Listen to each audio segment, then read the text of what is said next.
WW3 की धमकी।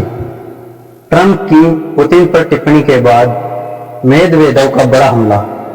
क्या युद्ध अब तय हो गया? अमेरिका के राष्ट्रपति डोनाल्ड ट्रंप ने रूस के राष्ट्रपति पुतिन पर जब तीखी टिप्पणी की तब शायद उन्हें अंदाजा नहीं था कि रूस की प्रतिक्रिया इतनी खतरनाक होगी। रूस के पूर्व राष्ट्रपति और सुरक्षा परिषद के ताकतवर सदस्य दिमित्री मेदवेदेव ने कर दी तीसरे विश्व युद्ध की धमकी। क्या अब वर्ल्ड वॉर 3 का खतरा हमारे सिर पर मंडरा रहा है? क्या नाटो और रूस के बीच टकराव टल पाएगा? आज हम करेंगे इसे पूरे घटनाक्रम की गहराई से विश्लेषण।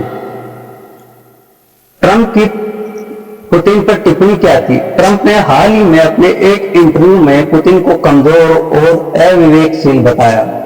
उन्होंने यूक्रेन युद्ध को एक बेहुदा संघर्ष कहा और पुतिन को इसके लिए जिम्मेदार ठहराया। ट्रंप के इस बयान का अमेरिका और यूरोप में स्वागत, लेकिन रूस में इसका जबरदस्त विरोध हुआ। ट्रंप ने भले ही अपनी चुनावी राजनीति के लिए यह बयान दिया हो, लेकिन रूस ने इसे अपनी राष्ट्रीय सुरक्षा पर हमला माना। दिमित्री मेदवेदेव की धमकी क्या कहा उन्होंने?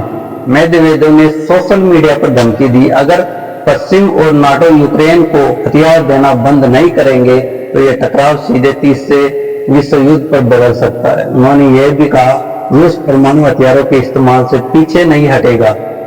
नाटो के सदस्य देशों को इसका परिणाम भुगतना पड़ सकता है।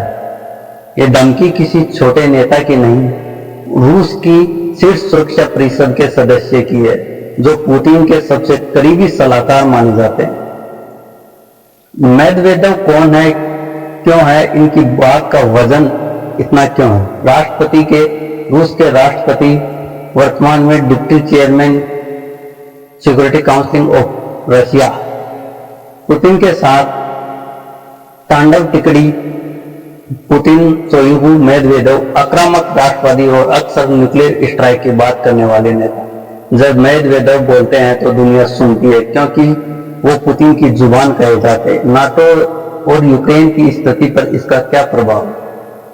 नाटो जब यूक्रेन को ATACMS और F-16 देने की तैयारी में, रूस की सीमा पर नाटो की गतिविधियां बढ़ी।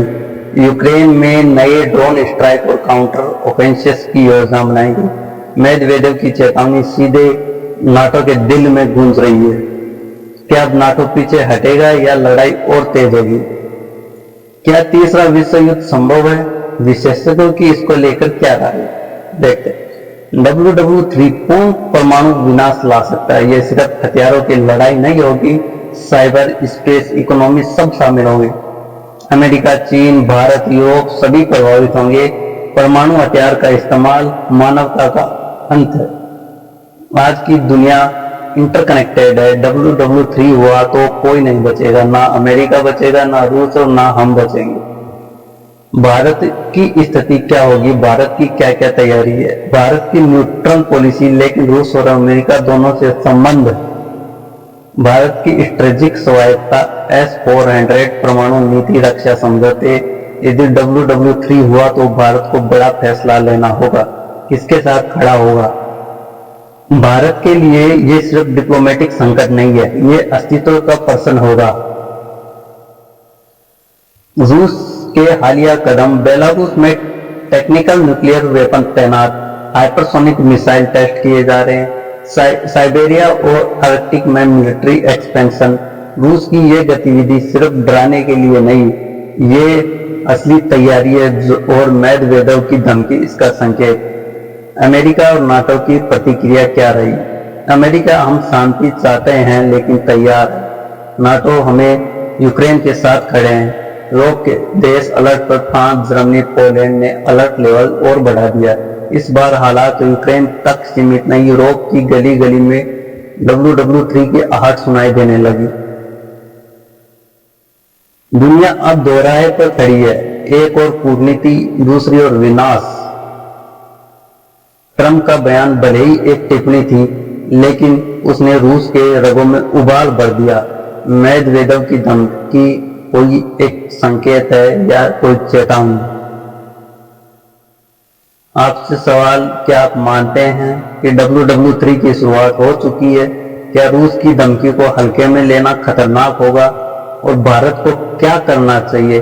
भारत को कौन सा पक्ष चुनना चाहिए, या भारत को न्यूट्रल रहना चाहिए, या दोनों गुटों से भारत को शांति की अपील करनी चाहिए? कमेंट में बताइए, शेयर कीजिए, सब्सक्राइब कीजिए और लाइक कीजिए। धन्यवाद। जय भारत, जय हिंद।